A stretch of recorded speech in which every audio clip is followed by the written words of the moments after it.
Glória a Deus, aplauda ao Senhor nesta manhã. Aleluias! Louvado seja o nome do Senhor. Louvado seja o nome do Senhor. Aleluias! Glória, glória a Deus. Amém.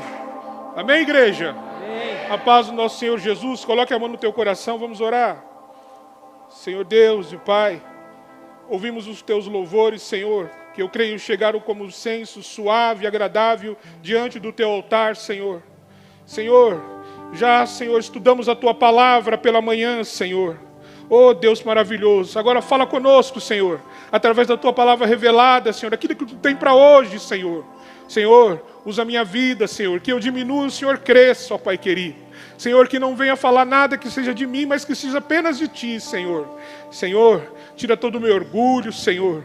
Senhor, tira o meu ego, Senhor. Mata a minha carne, Senhor. E que o Espírito, Senhor, vivifica, Senhor. Revifica em mim, Senhor, a Tua graça, Senhor. Amém e amém. Pode se assentar. Glória seja dada a Deus nesta manhã. Ele é fiel. Amém? Tudo que Ele quer é nos consertar. Tudo que Ele quer é nos abençoar.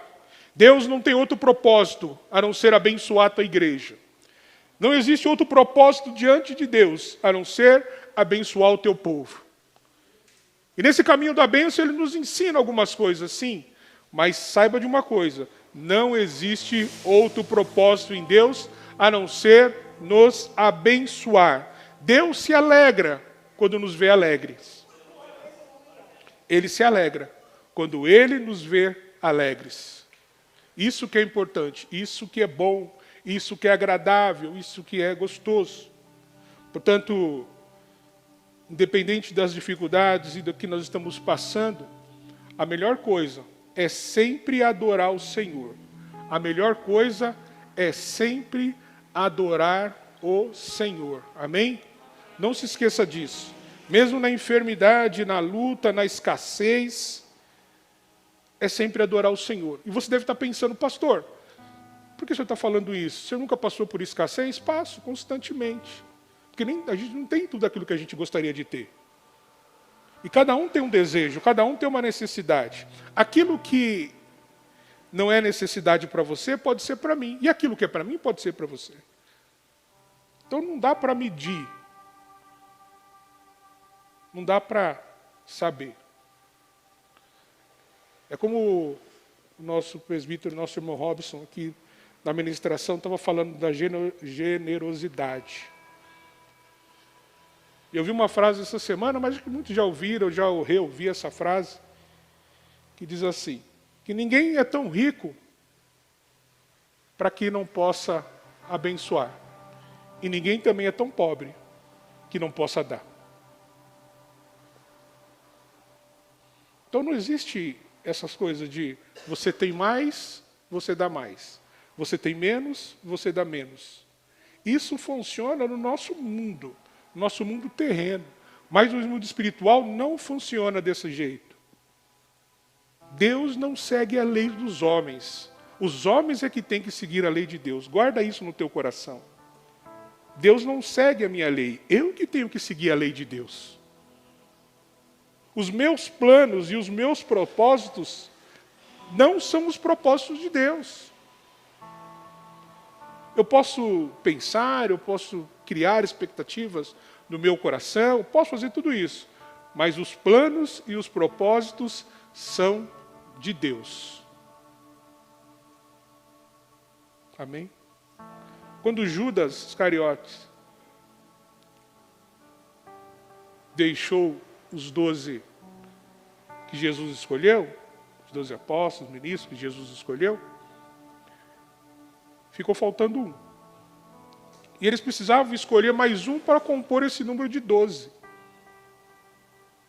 E a palavra fala no livro de Atos que eles lançaram a sorte. E a sorte caiu sobre Matias. E Matias começou a compor o número de 12. Mas a palavra em Provérbios diz assim, que o homem lança a sorte, mas toda decisão procede de Deus.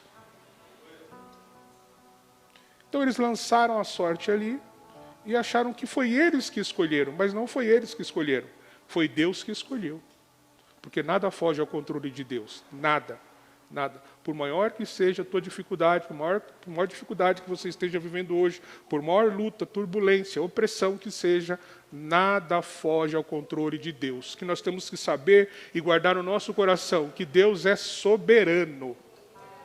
Sobre tudo e sobre todas as coisas, Ele é soberano. Amém? Glória a Deus. Lembra que eu falei no outro culto lá? Quem dos irmãos aqui dos homens leu o livro? Leu completo, hein? Estamos diante de Deus. Quem que leu aqui dos homens? Só o irmão Devanir? Dos homens, quem leu? Só o Devanir. Amém? Então é o seguinte.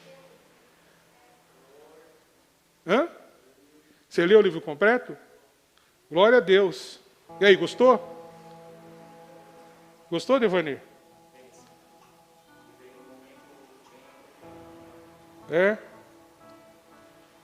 O que mais te impactou no livro?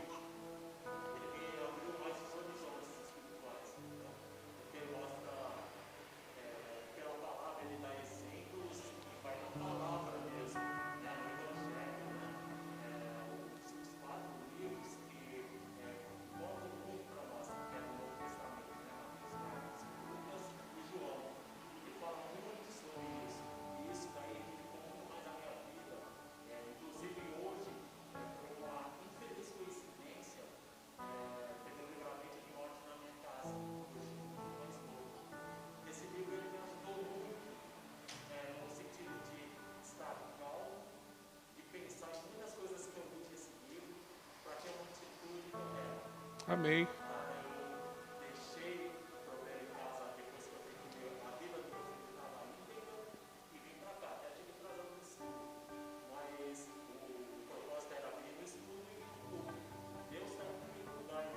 Amém.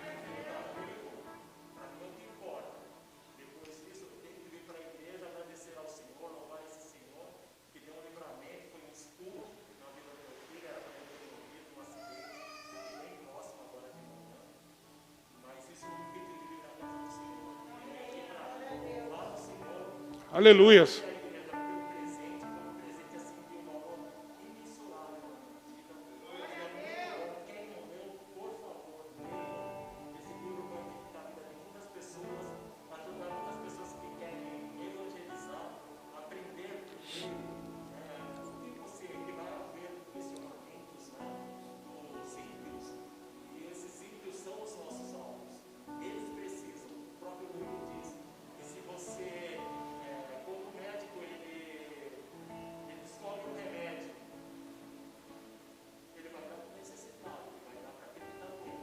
Sim.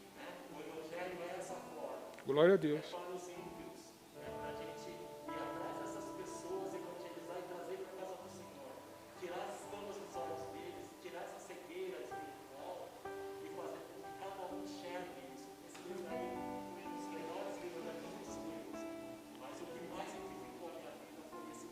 Amém.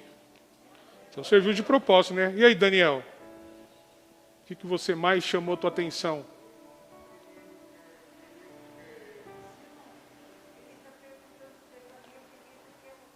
Ah, tá. Desculpa. Eu que me confundi aqui, porque, na verdade, o livro era para os pais. Mas deu para todos os homens que estavam aqui, não foi? Ah, tá. Tá. Tá. Então é outra situação, né? Amém. Então, mais algum daqueles que eu dei o livro aqui, leu? Mais alguém leu? Então, não precisa nem falar nada. O Devani já vai ganhar o fone. Sem fio. Na igreja. Amém? Vamos aplaudir o Senhor pela vida de Devani.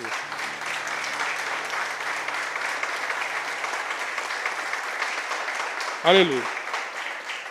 Mas o importante não é o presente. O presente o importante é o conteúdo que o Devani descreveu com muita propriedade. Vou dar mais uma chance. Semana que vem, novamente. Se tiver 4 lendo, eu vou escolher um e vou pedir para falar. Amém? Porque tem outro fone ali, eu prometi que daria aos homens. Amém? Glória a Deus. Vamos lá. 1 Reis, capítulo 17.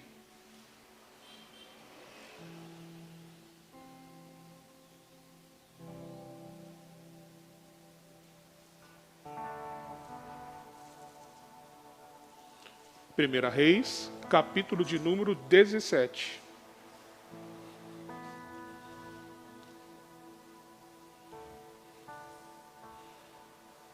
Nós vamos conhecer a providência de Deus e por que Deus permite certas situações na nossa vida. E a gente vai entender que não é para nos matar, nem para nos punir, mas simplesmente para que o nome dele seja glorificado e a provisão dele chegue na nossa vida de forma excepcional. Não da forma que os homens entregam, mas de uma forma excepcional. Amém? Vamos lá. Acompanhe a leitura.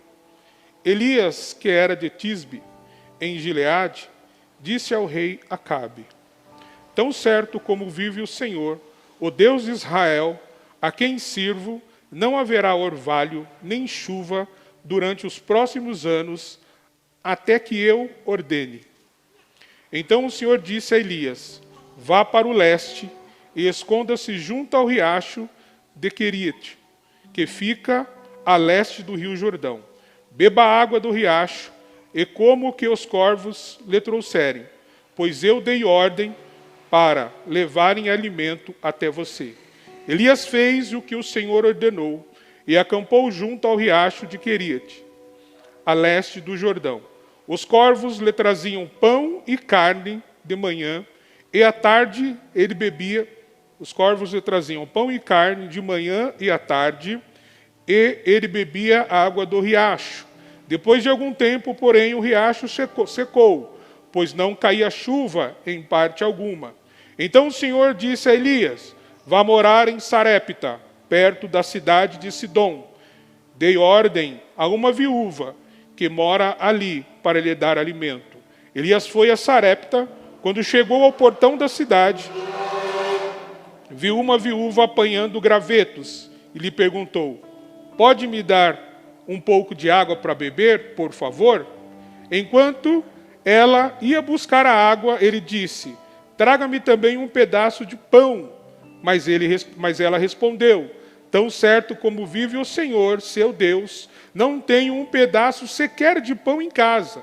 Tenho apenas um punhado de farinha, que restou numa vasilha, e um pouco de azeite no fundo do jarro. Estava apanhando alguns gravetos para preparar uma última refeição, e depois meu filho e eu morreremos. Elias, porém, disse: não tenha medo, faça o que acabou de dizer, mas primeiro faça um pouco de pão para mim, depois use o resto para preparar uma refeição para você e seu filho. Pois assim diz o Senhor, Deus de Israel: sempre haverá farinha na vasilha e azeite no jarro, até o dia em que o Senhor enviar chuva. Ela fez conforme Elias disse. Assim Elias, a mulher e a família dela tiveram alimento para muitos dias. Sempre havia farinha na vasilha e azeite no jarro, exatamente como o Senhor tinha prometido por meio de Elias. Amém? Graças a Deus. O importante, há várias situações que nós podemos, lições de aprendizado, que nós podemos tirar desse capítulo de 1 Reis. Propriamente falando de um grande profeta como Elias. Um homem que foi usado por Deus, mesmo sendo de uma cidade de Tisbe, uma cidade pequena, desconhecida, mas ele foi grandemente usado por Deus. Mas o que nós devemos saber? Por que Elias disse que não haveria chuva sobre a terra e nem orvalho? Por que o capítulo 17 começa emblemático e a aparição de Elias já traz uma angústia ao coração do rei Acabe, já traz, em contrapartida, um desespero entre as pessoas? Por que ele fez isso? Porque Deus ordenou que ele dissesse isso. Porque Deus queria curar o povo. Deus queria entregar Ele o alimento ao povo. Deus queria trazer a provisão ao povo. Mas para que isso acontecesse, Deus precisava providenciar uma situação e um momento. Tudo que aconteceu aqui foi por causa de uma situação. Quando Salomão morre, Davi tem 2 filhos. E esses filhos e um filho dele começa a governar Israel. É isso que ele faz. Só que um desses filhos dele quer fazer do jeito dele, da maneira dele, do jeito que ele gosta, do jeito que ele quer. Em fazer do jeito que ele gostava e não seguir as orientações de que Deus estava dando para ele, ele provoca uma divisão no reino. Existiam 12 tribos, tudo isso todos nós sabemos.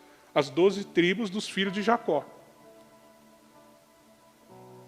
E quando os filhos de Salomão de Davi começam a causar essa divisão, a palavra nos conta que o reino ficou dividido em 2.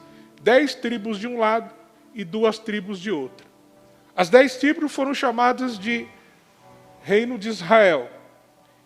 E as outras 2 tribos de reino de Judá. Mas para a gente acompanhar legal e eu não ocultar nada, vamos lá abrir no capítulo 12. Abre no capítulo 12, desse mesmo livro.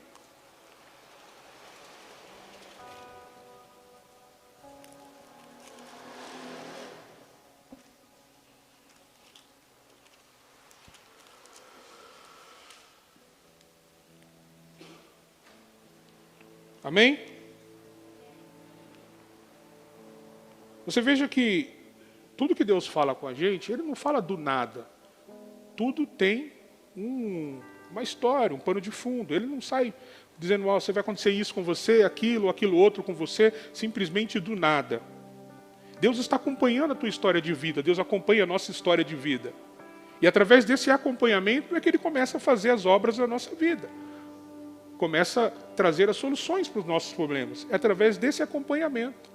O acompanhamento de Deus é como um relacionamento. Ele não pode ser estabelecido completamente do dia para a noite. Ele leva tempo. O relacionamento, qual seja ele, amoroso, de amizade, de tudo, de parceria, ele leva tempo. E esse tempo, o que acontece com esse tempo? Esse tempo é o tempo que precisa para que se amadureça algo. E aí você vai começando a perceber e ver como age uma pessoa A, como age a pessoa B, e você vai analisando. Deus faz a mesma coisa. Quando nós iniciamos um relacionamento com Ele, de proximidade, Ele começa a analisar as nossas vidas, começa a analisar aquilo que nós necessitamos, aquilo que nós precisamos, aquilo que realmente importa para nós, e é isso que Ele começa a fazer na nossa vida. Amém? Vamos ler lá capítulo 12. Roboão foi a Siquém, onde... Espera aí, só um pouquinho. Vamos lá. Roboão foi a Siquém, onde todo Israel havia se reunido para proclamar o rei. Quando Jeroboão, presta atenção, tem 2, Roboão e Jeroboão. Quando Jeroboão, filho de Nebate, soube disso, voltou do Egito para onde havia fugido o rei Salomão. Os líderes de Israel convocaram Jeroboão, ele e toda a comunidade de Israel foram falar com Roboão. Seu pai foi muito duro conosco. Disseram, alivie a carga pesada de trabalho e de impostos altos, que seu pai nos obrigou a carregar. Então, seremos seus súditos leais. Roboão respondeu, deem-me 3 dias para pensar, depois voltem para saber minha resposta. E o povo foi embora. O rei Roboão discutiu o assunto com os homens mais velhos, que haviam sido conselheiros de seu pai Salomão. O que vocês aconselham? Perguntou ele. Como devo responder a este povo? Eles disseram, se o Senhor estiver disposto a servir este povo, hoje ele lhe der uma resposta favorável, eles serão seus súditos leais para sempre. Mas Roboão, o rei, rejeitou os conselhos dos homens mais velhos e pediu a opinião dos jovens que haviam crescido com ele e agora o acompanhavam. O que vocês aconselham? Perguntou ele.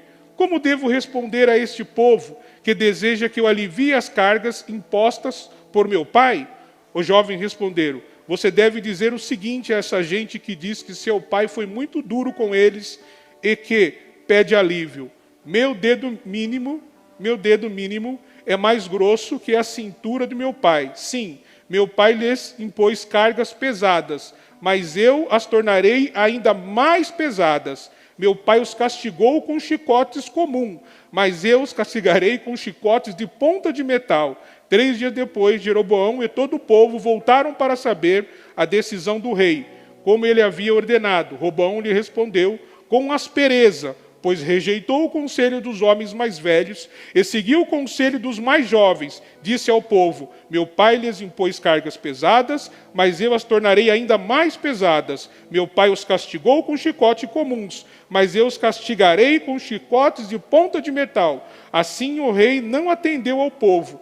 Essa mudança nos acontecimentos foi a vontade do Senhor, pois cumpriu a mensagem do Senhor a Jeroboão, filho de Nebate, por meio dos profetas Aías e de Siló.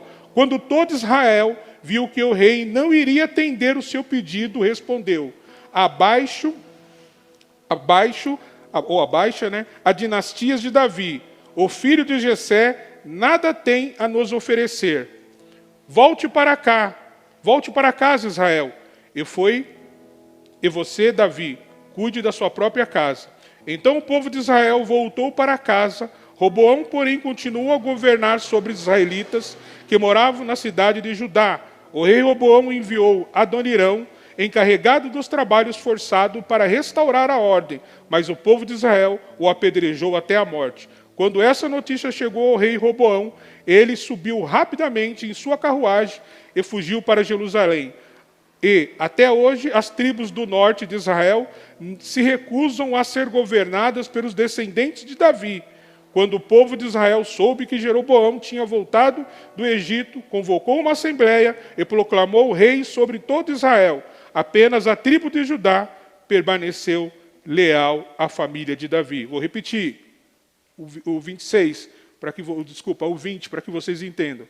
Quando o povo de Israel soube que Jeroboão tinha voltado do Egito, convocou uma assembleia e proclamou o rei sobre todo Israel. Apenas a tribo de Judá permaneceu leal ao rei Davi. Então, aí começa a divisão do reino. As 12 tribos começam a ser divididas aí, por intriga de parentes, por intriga de pessoas próximas. E com essa divisão, os reis vão chegando, vão reinando, vem um atrás do outro, e aí vem a dinastia de Acabe. E o que Acabe fez? Acabe foi o pior rei que a Bíblia nos conta de toda essa dinastia. Foi o pior rei. Primeiro, porque ele era injusto. Segundo, porque ele casou com Jezebel. Jezebel, uma mulher que adorava Baal. E o que era Baal? Baal era um deus que eles consideravam um deus da fertilidade, um deus também da chuva, assim como o povo no Egito, um deus também da chuva e um deus que agregava. Ora, o povo estava sendo idólatra, porque o povo começou a acreditar mais em Baal de Israel, mais em Baal do que no próprio Deus. E o povo começa a abandonar tudo que é respeito, tudo que foi ensinado pelos antepassados, tudo aquilo que o próprio Davi se encarregou de ensinar lá atrás, no começo. O povo foi se desviando. E chegou um momento que Deus tem que intervir. Por que Deus tem que intervir? Porque a terra era a principal fonte de recurso de sobrevivência para o povo. É de lá que o povo trazia o alimento. É de lá que o povo trazia os bens para ser negociados. A provisão vinha da terra. E até hoje, a provisão vem da terra. A provisão vinha da terra. Mas essa terra é de Deus. Essa terra não é de Baal. Essa terra não é de outros deuses estranhos. Essa terra é de Deus. E a partir do momento que nós começamos a acreditar a nossa bênção, que vem de Deus, a outros deuses, a nós mesmos ou a outras pessoas, Deus tem que intervir. Porque o nome dele precisa ser exaltado, o nome dele precisa ser reconhecido entre nós. E aí Deus tem que começar a intervir nisso. Então, se ele é o Deus da fertilidade, se ele é o Deus da agricultura, se ele é o Deus que faz as coisas brotarem da terra para o povo, então vamos fazer o seguinte, ele é um Deus que vai mandar chuva também. Se ele diz ser o dono de tudo, joga tudo na mão dele, joga tudo nas costas dele. E Elias, usado por Deus, essas palavras foi Elias que disse. Mas preste atenção, por que ele disse isso? Porque é importante nós estarmos em comunhão com Deus, estarmos em oração com Deus, porque ele fala aos nossos corações. Ele coloca o desejo em nossos corações. E aí fica mais fácil da gente transmitir e ter certeza daquilo que vai acontecer. O que o profeta fazia? O profeta, ele se dedicava exclusivamente ao serviço de Deus. Ele ficava a serviço de Deus. Então ele orava, ele buscava, ele jejuava, ele fazia tudo que agradava a Deus. Consequentemente, quando você se desloca de um lugar, se eu estou orando, se eu estou jejuando, se eu estou buscando a Deus, e subo aqui no púlpito, eu não preciso perguntar para Deus qual é a vontade de Deus na vida do Anderson. Eu não preciso parar, Senhor, fala qual a vontade de Deus. Não, automaticamente Deus vai me usar para falar com o Anderson, porque eu estou em comunhão com Deus. É isso que acontece. Elias, então, ele era ousado, um profeta ousado, um dos maiores profetas, abaixo de João, né? O Batista. Quando Jesus fala, profeta nascido de mulher, maior que João não existe. Mas era uma outra situação. Aqui era a situação onde o profeta falava, é isso que eu te digo, vai acontecer isso, vai acontecer aquilo. Aquilo que nós estamos acostumados a ouvir na igreja. Então tudo isso, Elias vinha fortalecido por essa adoração a Deus, por essa dedicação a Deus. Então aquilo que o Senhor colocava no coração dele lá atrás, ele conseguia transmitir lá na frente. Porque ele tinha certeza que vai acontecer. E ele diz assim, segundo a palavra do Senhor, não haverá orvalho e nem chuva sobre a terra. É Deus desafiando os deuses estranhos. E no meio de tudo isso estou eu. No meio de tudo isso está você.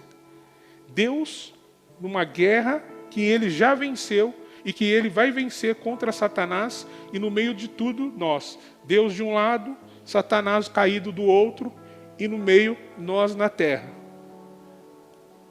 Deus tentando colocar na nossa cabeça que Satanás é perdedor, que apesar das lutas, apesar das tribulações, Satanás vai perder a guerra, ou melhor, ele já perdeu, ele se levanta apenas porque ele é tonto, porque ele já perdeu.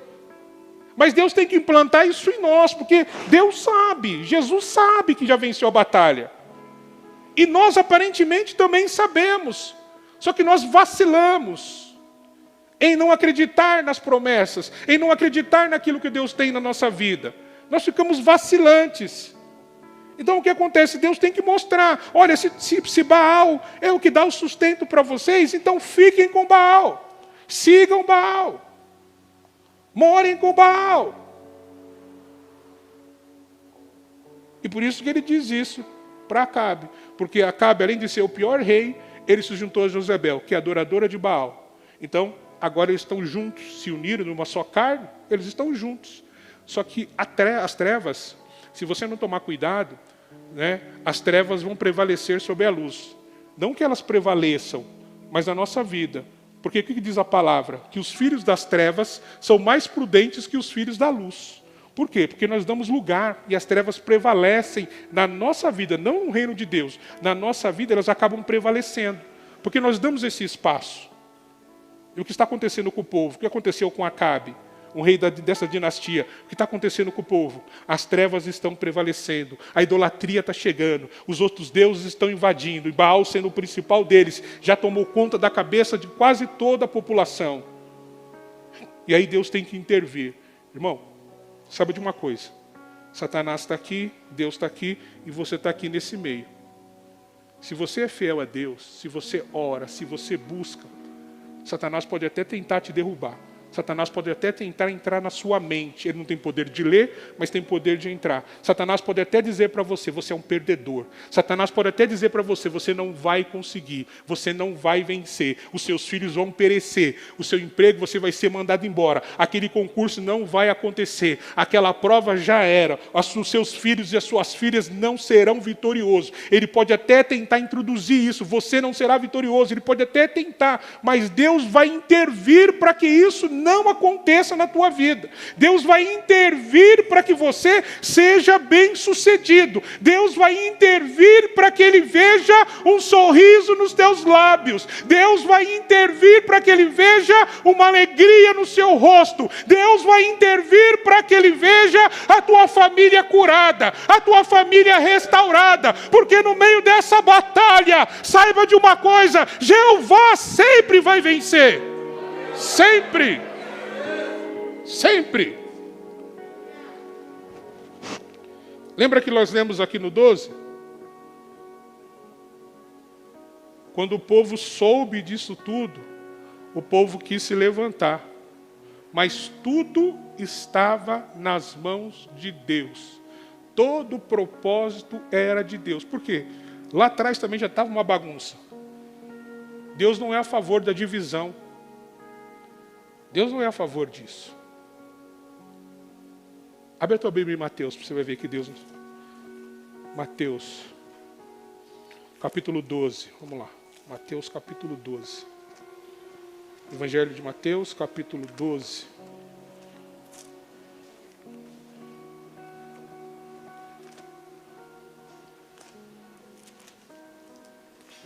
Capítulo 12, versos 22. Abre aí. Minha 22, isso, né? 12, 22. Olha o que diz. Falando a respeito de Jesus. Então levaram até Jesus um homem cego, mudo, que estava possuído por um espírito, por um demônio. Jesus o curou, e ele passou a falar e a ver. Admirada a multidão perguntou, será que este homem é filho de Davi? No entanto, quando fala filho de Davi, vocês sabem, né? É porque é da descendência de Davi, de Jessé, aquela coisa toda. No entanto, quando os fariseus souberam do milagre, disseram, ele só expulsa demônios porque o seu poder vem de Beelzebu, o príncipe dos demônios. Jesus conhecia o pensamento deles e respondeu, todo reino dividido internamente está condenado à ruína. Olha o que ele diz, todo reino dividido internamente está condenado à ruína. Quantas tribos são? 12. São todos descendentes de Jacó. E agora não pode dividir internamente. Porque está tudo dentro da mesma casa. Você não pode entrar em divisão com a tua casa. Você tem que entrar em acordo com a tua esposa.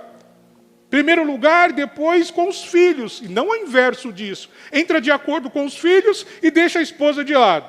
Não. Primeiro você tem que entrar em acordo com aquela que agora faz parte da sua carne, que é uma só carne. E depois você reúne os seus filhos e mediante a decisão que tomaram, você ordena os filhos. Não pode dar preferência ao filho e deixar a esposa de lado. Não pode fazer isso. E nem a esposa pode fazer o contrário também. Dar preferência ao filho e deixar o pai de lado. Então, todo reino dividido dentro da sua própria casa está sujeito à ruína, não prospera. Olha o que Jesus diz ainda. Uma cidade ou família dividida contra... Olha o que ele diz, hein? Uma cidade ou família dividida contra si mesmo e se desintegrará. Se Satanás expulsa Satanás, está dividido e luta contra si mesmo. Seu reino não sobreviverá. Se eu expulso demônios pelo poder de Beelzebu, o que dizer dos seus discípulos? Eles também expulsam demônios, de modo que condenarão vocês pelo que acabaram de dizer. Mas, se expulso o demônio pelo Espírito de Deus, então o reino de Deus já chegou até vocês.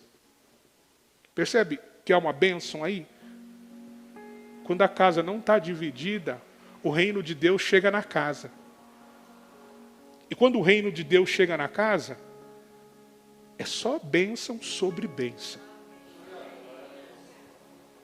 Satanás está aqui, nós estamos no meio, mas ele não prevalece, porque o reino de Deus chegou na tua casa. O reino de Deus chegou na minha casa, porque a minha casa não está dividida. A minha família lembre-se de uma coisa, isso é importante.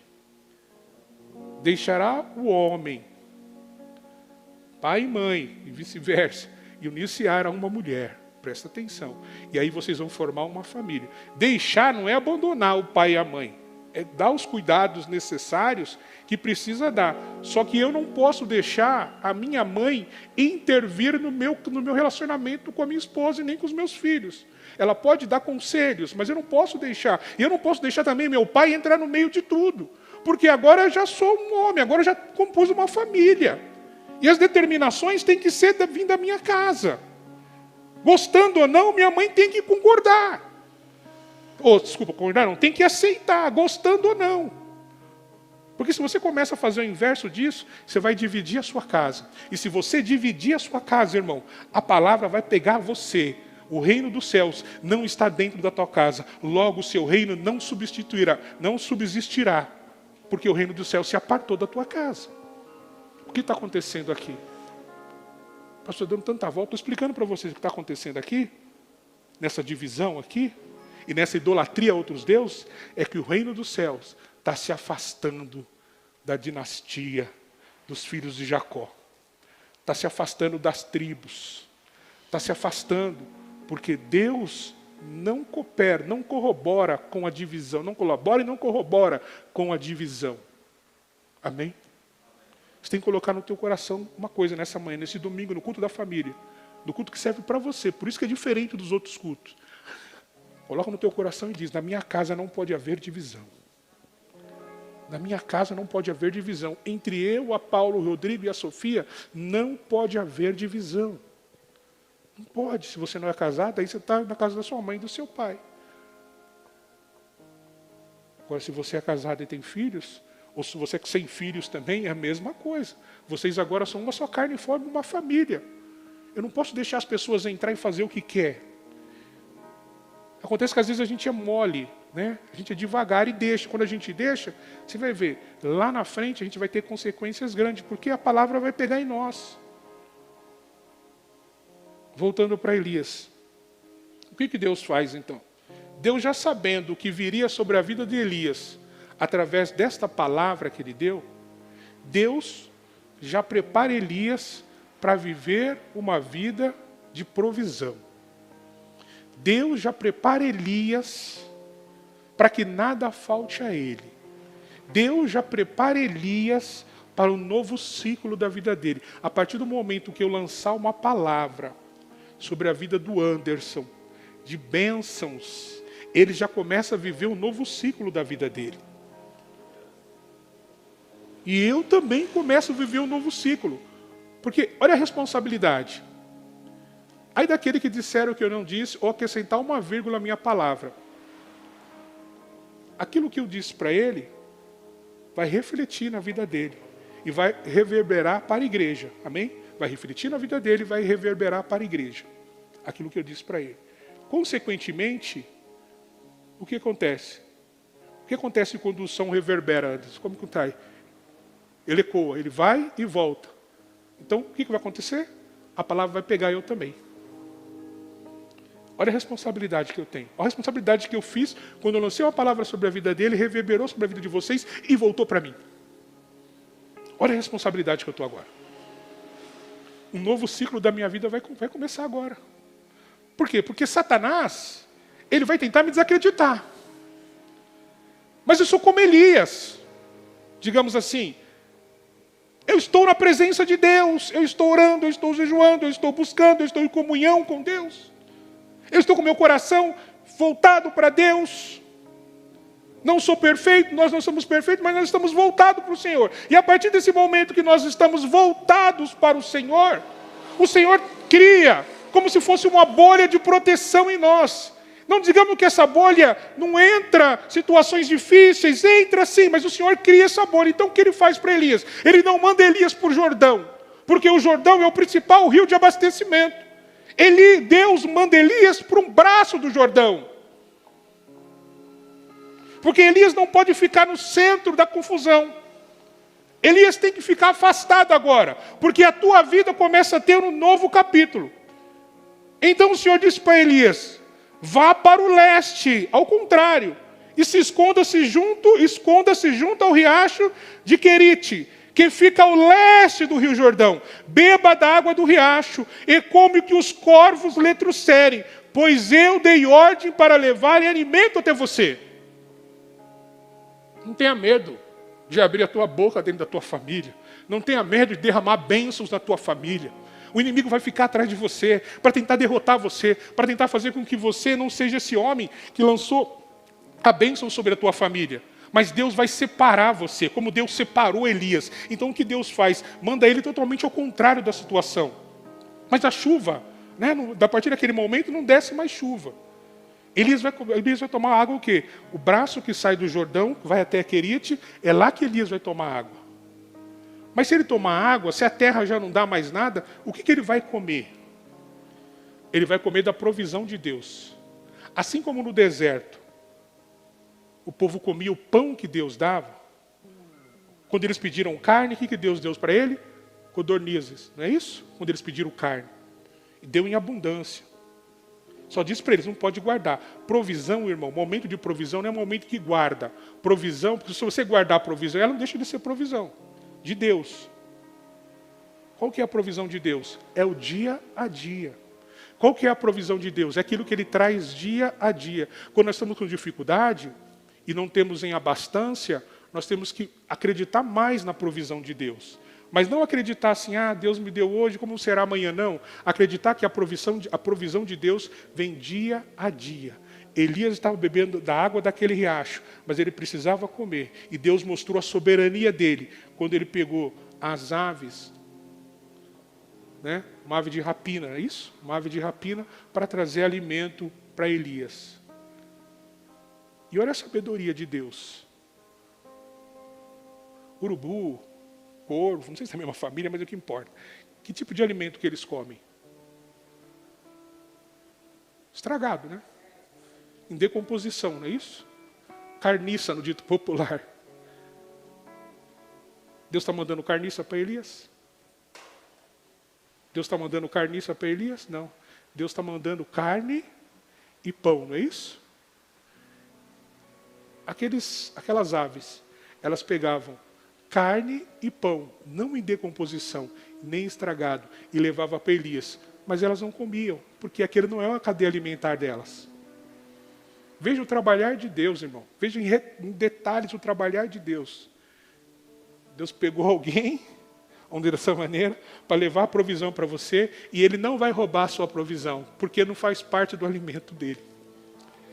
Veja a sabedoria de Deus.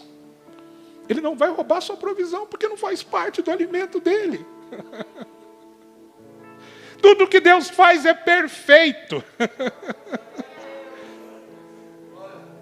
Deus não deixa pontas, no dito, Não deixa pontas não abertas, não.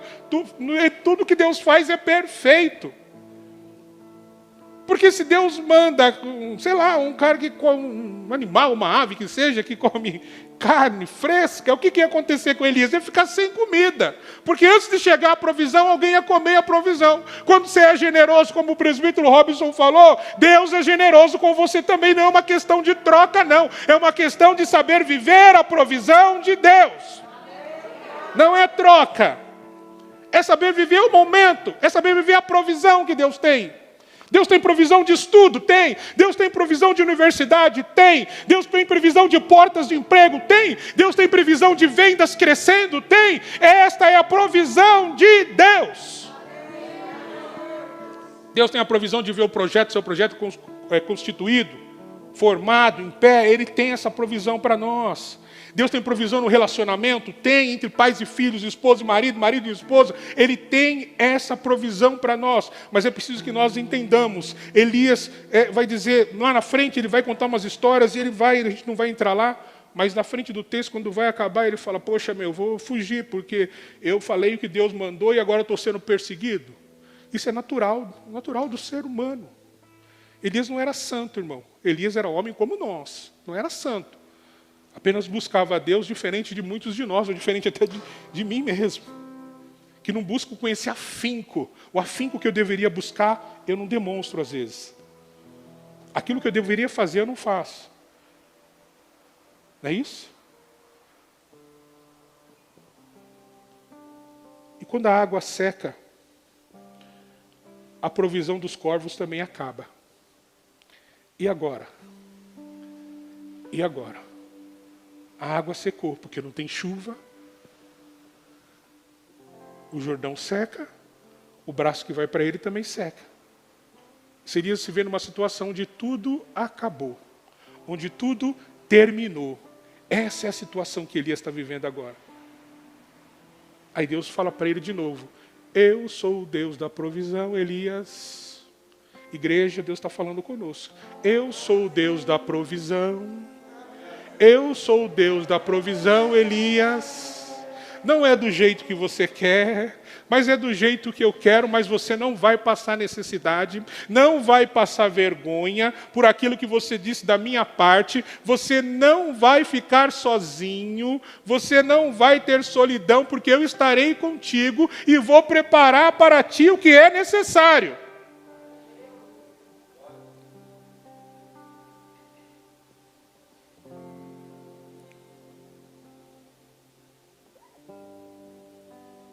Depois de algum tempo, porém o riacho secou, pois não caía chuva em parte alguma da terra.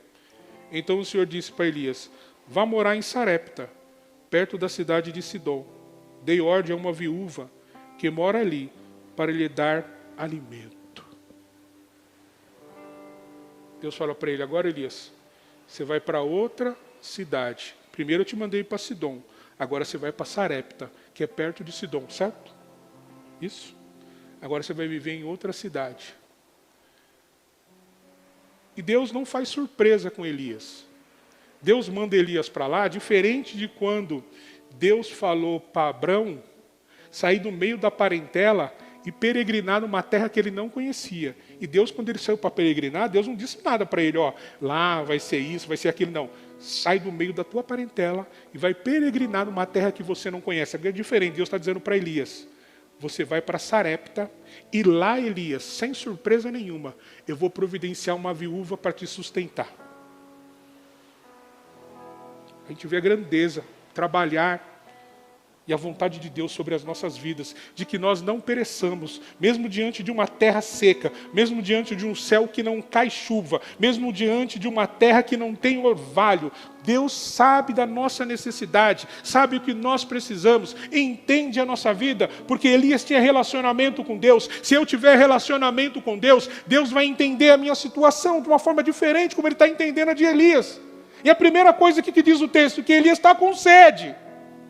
Não é isso? A primeira coisa é que ele está com sede. Quando ele avista a viúva na porta da cidade, ele logo pede água para ela. Mas a gente não quer passar alguma necessidade, não. Eu estou com sede aqui. Eu vou ter que andar até a padaria para tomar água. Vamos dizer que não tem água nenhuma aqui e só na padaria lá em cima tem água da Mutinga. O que acontece comigo? No meio do caminho eu já quero xingar, eu já quero me desesperar. Se Deus está me sustentando, eu estou com sede aqui, porque eu tenho que chegar até a Mutinga. Porque não tem água no filtro aqui? Porque não tem água no vizinho ali? Só tem água lá na padaria, porque Deus está falando para você. Você está em Sidom, agora você vai para Sarepta, mas quem comanda Sidom sou eu, quem comanda Sarepta sou eu, e onde eu disser que vão te alimentar e pronto. Elias pede água. Se não bastasse, porque as viúvas, quando fala viúva, entenda-se por pessoas pobres. Entenda-se por isso. A maioria dos casos entende-se por pessoas que perderam o marido, perderam tudo, às vezes só tem o filho, como o caso dela. Aquela de viúva de Naim, lembra? Quando ela perdeu o filho, ia ficar sozinha. Se estava difícil com o filho, pior seria sem ele. Lembra? Então agora a viúva é pobre.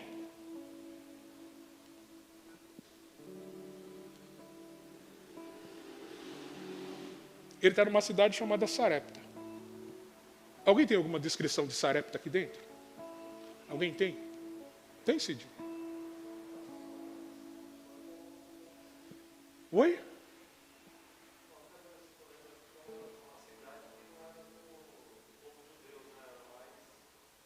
Isso.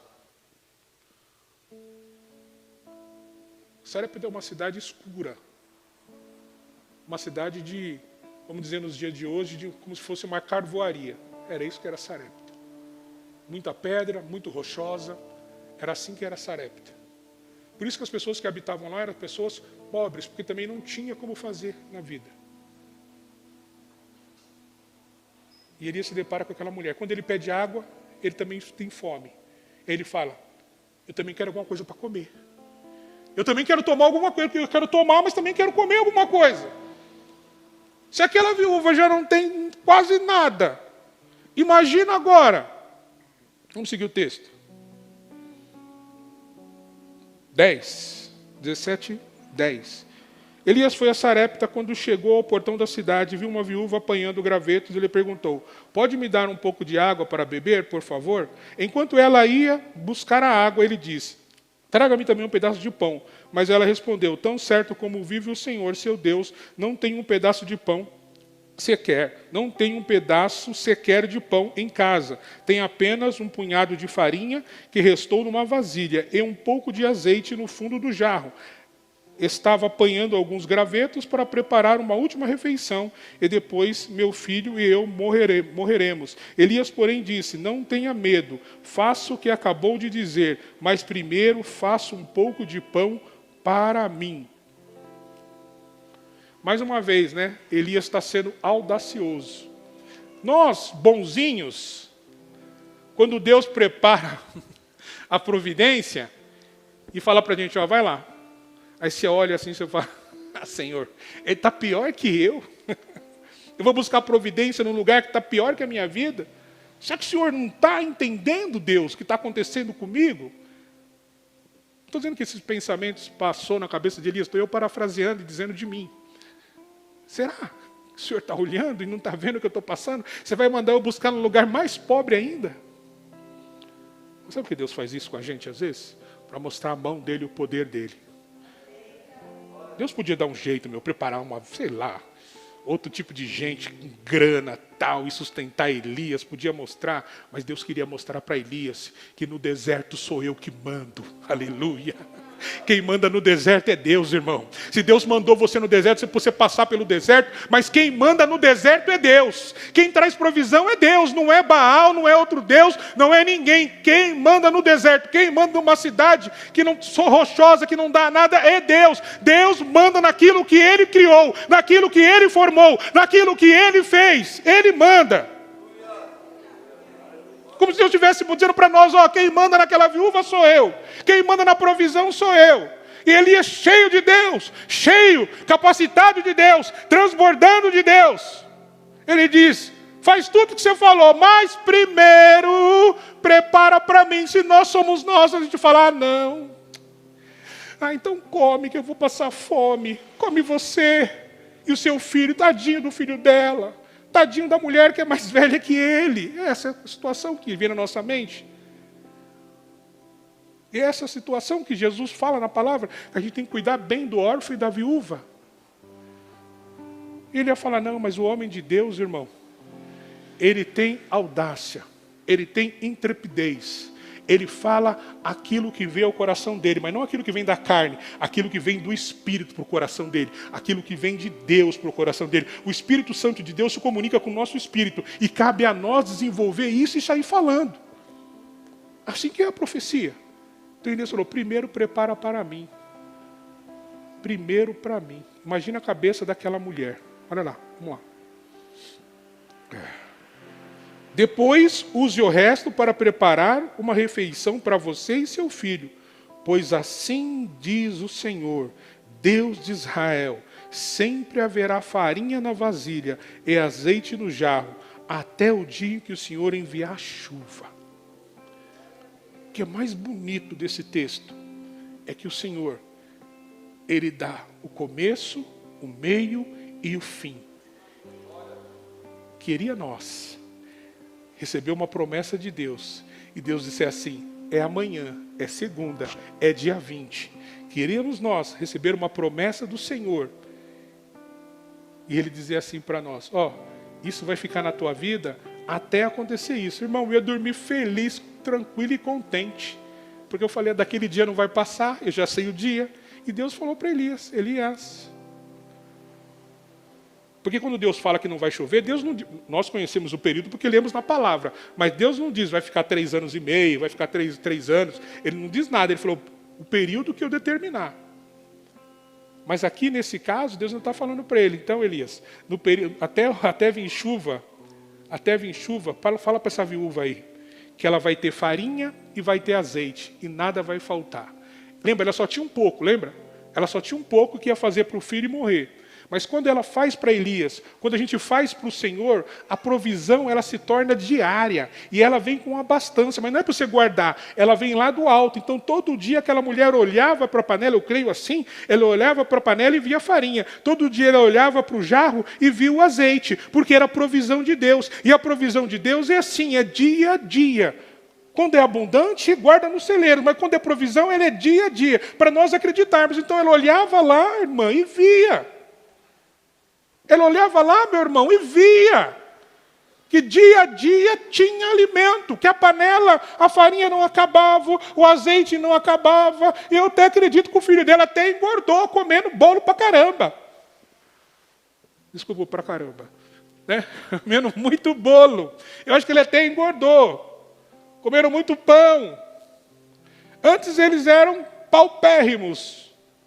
E agora a provisão de Deus chegou na casa deles através do profeta. Quando a gente faz primeiro para Deus, a provisão chega na nossa vida. Quando a gente entrega primeiro para Deus, Deus olha de lá e recebe, e não é troca. Ele diz, meu filho aí, ele é fiel. Minha filha aí, ele é fiel. Mesmo no deserto, ele sabe que eu comando o deserto. Portanto, Deus começa a dizer, não vai faltar farinha na panela e nem azeite na botija, no jarro. Não vai faltar, porque eu comando tudo. Elias, igreja, eu comando tudo.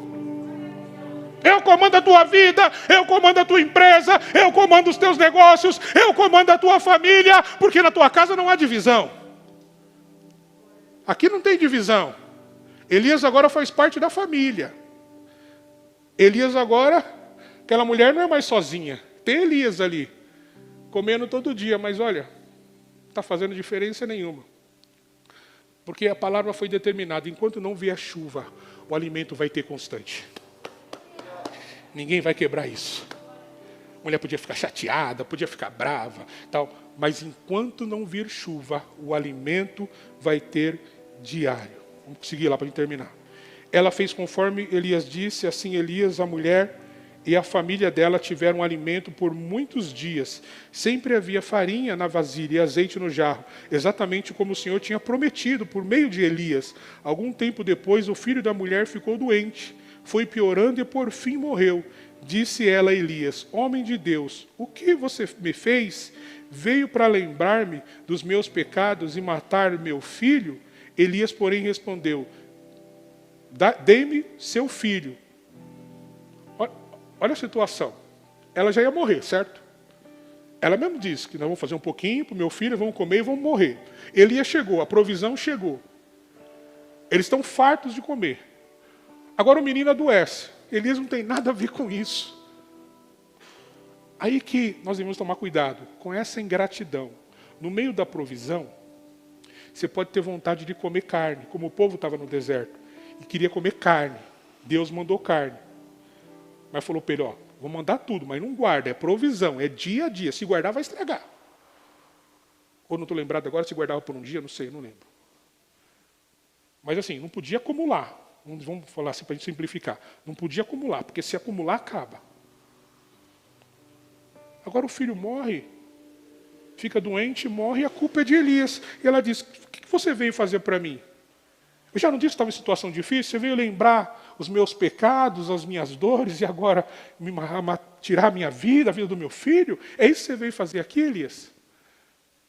Mas o homem de Deus, irmão, é como se estivesse representando Deus ali. É como se nós estivéssemos nessa situação da viúva e Deus representar de lá e falar, eu tenho controle do deserto, já disse para vocês. Eu tenho controle sobre o céu, sobre a terra, já disse para vocês. E eu tenho controle sobre a vida e sobre a morte também. E Deus falou, dá um menino aqui.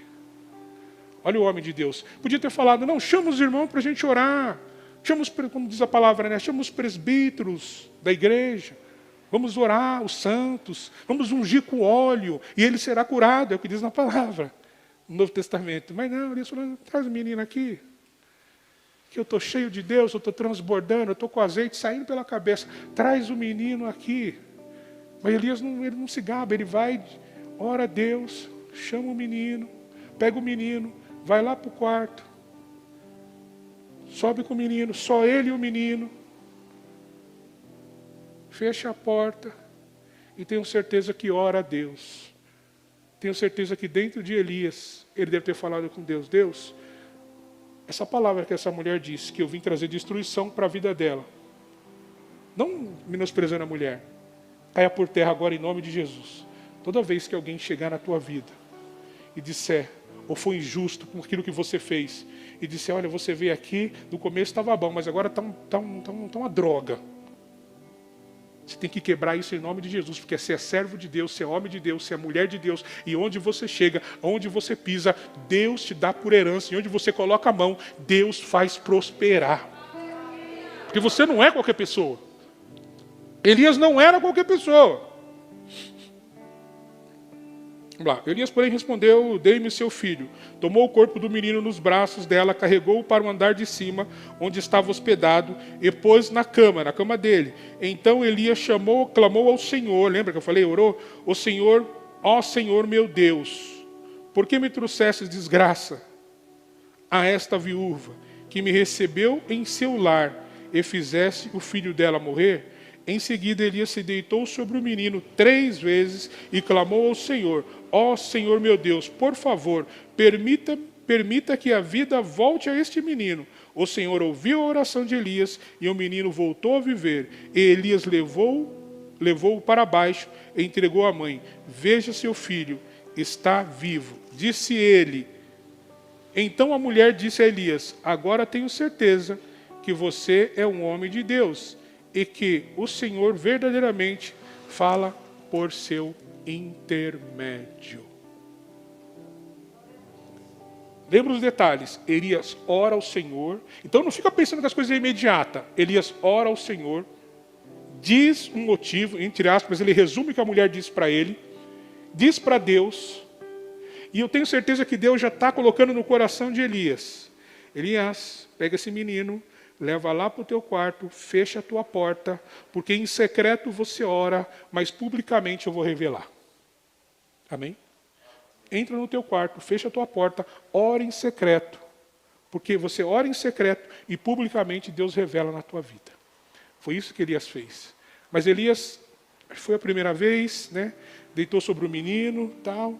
E acho que não aconteceu nada. Ele vai a segunda vez, e ele vai na terceira vez. Na terceira vez o menino revive, torna a ter vida. Aquele corpo, né, que estava gelado, vamos dizer assim, torna a ter vida novamente. Então, o que ele fez em secreto, não chamou ninguém, não precisa fazer aquele barulho, não. Elias é um profeta que não fazia barulho. O que Elias fez em secreto, Deus revelou publicamente. Quando ele coloca o menino nas mãos da Bíblia, ele pega o menino, desce, a Bíblia é rica de detalhes, coloca o menino na mão da mulher, imagina a alegria da mulher. Aí a mulher vai fazer o quê? Vai glorificar o nome de Deus e vai dar crédito para Elias. Ela vai glorificar o nome de Deus e vai dar crédito para Elias. Ela vai dizer para Elias, agora eu sei que você é um homem de Deus. Agora eu sei. Agora tenho certeza que você é um homem de Deus. E o que o Senhor verdadeiramente fala por seu intermédio. Amém? Você está preocupado com o quê? Se Ele está dizendo para você nesta manhã, eu não quero mais divisão. Eu não quero divisão em departamento algum da tua vida. Porque o meu Espírito vai estar sobre a tua vida e sobre a tua casa e sobre tudo aquilo que você tem. Mas eu não quero mais divisão. Ele está dizendo assim, eu sou o dono da chuva, eu sou o dono do sol, eu sou o dono de tudo, eu sou o dono da terra, e aquilo que eu determinar vai acontecer. As aves, os peixes, os animais e tudo que há neste mundo está no meu controle. E se eu determinar, está determinado. Não importa onde eu te mande, não importa onde eu vou mandar você buscar a provisão. O importa é que a provisão vai chegar na tua mão. E para você não olhar mais, para a gente não olhar mais, a quem? Ah, mas é ele?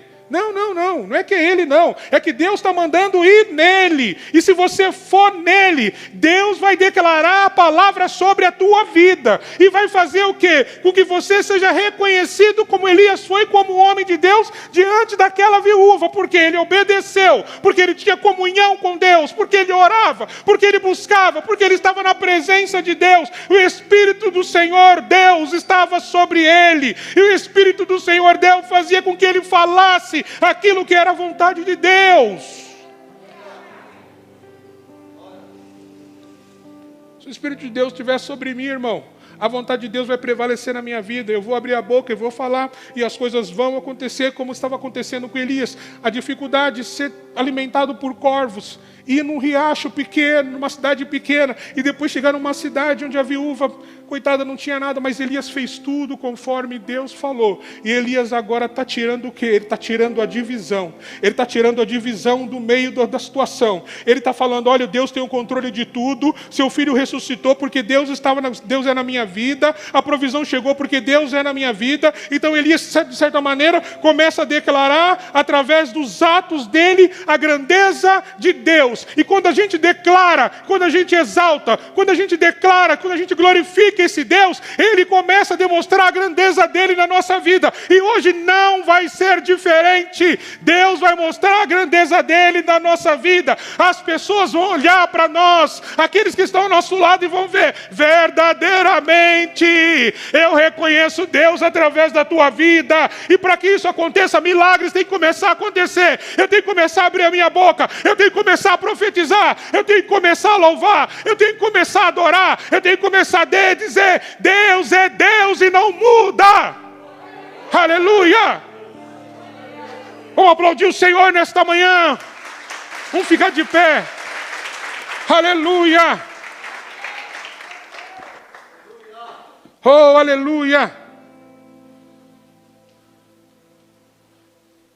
Oh, Deus maravilhoso. Aleluia.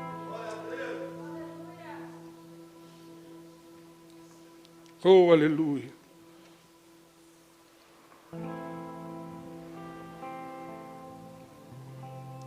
A saga de Elias não acaba aqui, mas fica para um outro dia. Amém? O que eu queria transmitir era até aqui apenas. Deus está no controle, Deus tem comando de tudo. Não fique mais com o seu coração tão turbulento, porque eu prometo que não vou ficar com o meu também tão turbulento, porque Deus está no controle de tudo. Às vezes alguém pode ver o Rodrigo lá em Cancún que ele está, né? Nem eu já sei mais. Postando aqueles negócios lá, tal, deve estar pensando, nossa, o filho do pastor está com uma vida de rei. Mas isso foi construído pouco a pouco. Foi construído pouco a pouco, pouco a pouco, pouco a pouco. Foram 20 anos ensinando para o meu filho, quase 20 anos. O Senhor é o Senhor, o Senhor é o Senhor. Não existe o papai, não existe a mamãe, eles estão em segundo plano. O Senhor é o Senhor da tua vida, o Senhor é o Senhor da tua vida. Você lembra, Paulo, um dia o Rodrigo tinha acho que quantos anos? Acho que 4 anos, né? Nós começamos a cantar em casa, a louvar o Senhor em casa. E aí o Espírito de Deus tomou conta do Rodrigo assim, ele tinha 4 aninhos só, lembro até hoje. Tomou conta dele assim, aí quando eu acho que ele ia, sei lá, ser batizado, fiquei com medo, segurei ele, puxei ele assim, mas o menino estava igual o Bart Simpson, né? Igual o Bart, lembra do Bart Simpson? Vocês lembram? Lembra dele? Quando o Espírito Santo... Você lembra, Cid, quando o Espírito Santo desceu sobre ele? Como ele ficou agitadinho? Um dia vocês assistem, é muito legal. Então, o Espírito Santo desceu sobre ele assim, daquela forma, e daquele momento nós estamos passando por muita dificuldade. E agora, o Rodrigo tinha que estudar, né? Vocês conhecem mais ou menos? Ele quis estudar medicina, aquela coisa toda, como aqui é muito caro, não teríamos condições de pagar, né? E tem os materiais, e ele fez a inscrição lá na Argentina, né? Aí fez a inscrição lá, fez uma prova lá e tal, não sei o quê, não sei o quê. Passou, fez toda aquela burocracia, só que a Argentina fechou as portas. Fechou as portas. Então, imagina que ele está desde o meio do ano passado, ansioso para estudar. Mas ele não pode ir porque a Argentina está fechada. Está tudo matrícula, tudo matriculado, todos os cursos feitos, tudo, mas ele não pode ir. E aquilo estava, acho que, angustiando meu filho. E Deus, presta atenção, e Deus me usou várias vezes para falar, prepara as malas. Prepara as malas. Eu sou profeta dentro da minha casa. Eu falava, Deus, você não está falando para mim falar isso para o meu filho? Está tudo fechado. Como você fica falando para mim falar isso para o meu filho? Aí Deus coloca uma situação que a gente nem esperava. Eu percebia que ele estava ficando angustiado, ficando triste. Embora não demonstrasse, mas o pai conhece o filho. E vê aquilo ali. Aí eu fui viajar. Eu fui igual Sidão, fui de carro lá para onde a gente foi, Paulo? Foz do Iguaçu. Eu ia ficar 5 dias lá. Escute o que eu estou falando para vocês. Ia ficar 5 dias em Foz do Iguaçu. Pois quando eu entrei no meu carro, a gente costuma sempre entrar no carro, né? E a gente ora o Pai Nosso, né? Antes de qualquer coisa, a gente ora o Pai Nosso. Então a gente divide, um começa. Pai Nosso que está no céu, outro santificado seja o seu nome. A gente tem esse hábito em casa. Tal. Às vezes eu furo e oro tudo, mas aí a Paula já fala, não, tem que orar por partes. Que é comunhão aqui, não é o que você quer. E aí nós estávamos ali orando, e eu falei para o meu Deus, Deus, eu vou para aquele lugar, mas eu faço um propósito contigo hoje aqui. Eu vou acordar todos os dias de madrugada, sem ninguém saber, seja no banheiro do quarto, ou seja aqui sem minha mulher ver. E vou orar, e vou clamar pelo meu filho.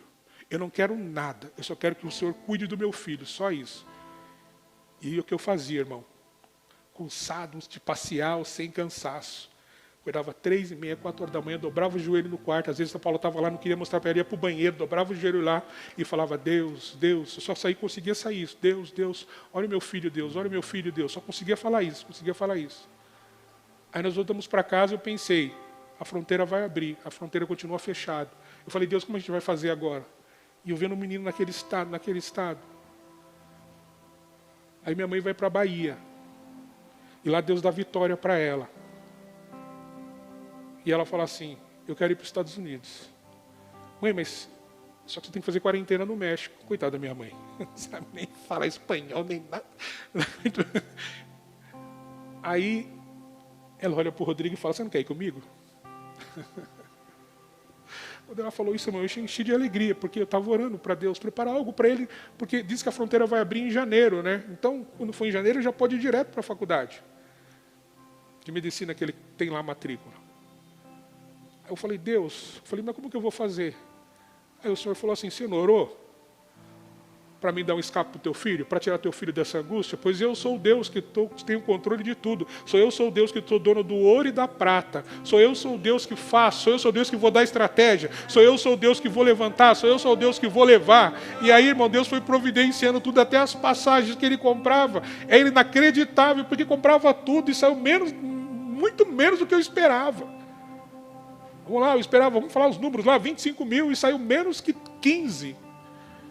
Tudo, ele, minha mãe, ida e volta, tal. E aí, eu falo assim, pelo menos pelos 2 meses ele vai ficar aliviado. Porque o filho do André vai nascer e minha mãe vai ajudar, né, a olhar o nenezinho lá em Washington, que ele mora, né, uma coisa assim.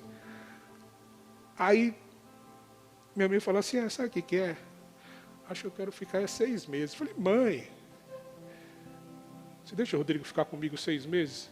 Dá o tempo certinho dele entrar na faculdade aqui. Deus é o Deus da providência, irmão. Lembra que eu não tinha recurso, não tinha maneira, não tinha o que fazer.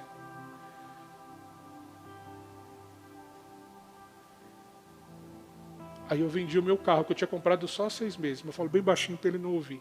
Eu vendi o meu carro. Tinha dívida, financiado.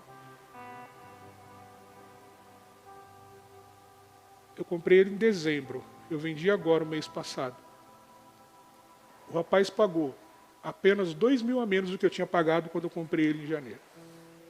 Deu para saldar as dívidas do carro, financiamento do carro.